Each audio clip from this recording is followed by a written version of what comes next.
My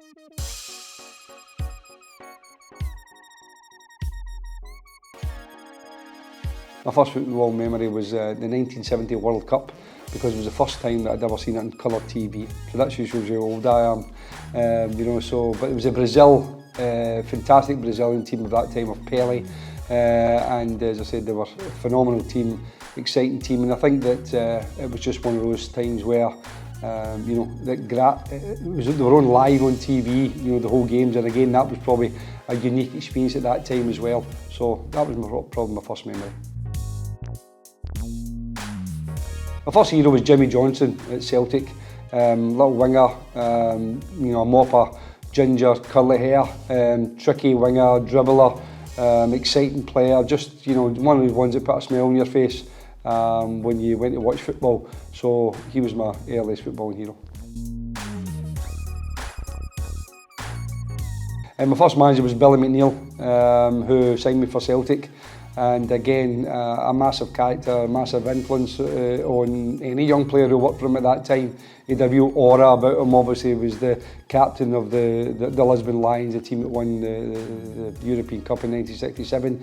So when you met Billy, you were really in awe of him. And as I said, he had this just kind of presence about him.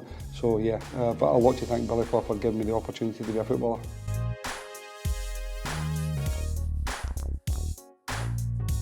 I think it was against Partick Thistle for Morton. I went on loan from Celtic to Morton. Both teams were in the Premier League at that time, or the top division, should we say. And I think that was my first. I don't think it was a very exciting game. I think it was 0-0, but as a defender, it was okay for me. I think it was for Morton against Rangers, and it was a penalty kick, because it was probably the only time I would ever get an opportunity to be in the opposing penalty box. So it was a penalty kick against Rangers. My first name would have always been Charlie Nicholas. A lot of people probably know Charlie Nicholas now from being a pundit on Sky Sports or on TV or anything like that. But Charlie was a young footballer. He was actually my next door neighbour growing up.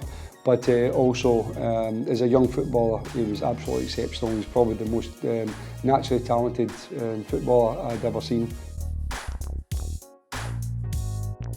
My first off-my-seat moment was, again, going back to when I was a child. I went to a game, Celtic versus Leeds United, the semi-final of the European Cup. I think it was around about 1970, somewhere about that. And there was 130,000 people at Hampden Park. I was taken there by my uncle at the time, and I remember, I think it was Bobby Murdoch that scored a goal from about 25 yards, and they wouldn't say it was off your seat because people stood in those days, but it was one where it stayed with me.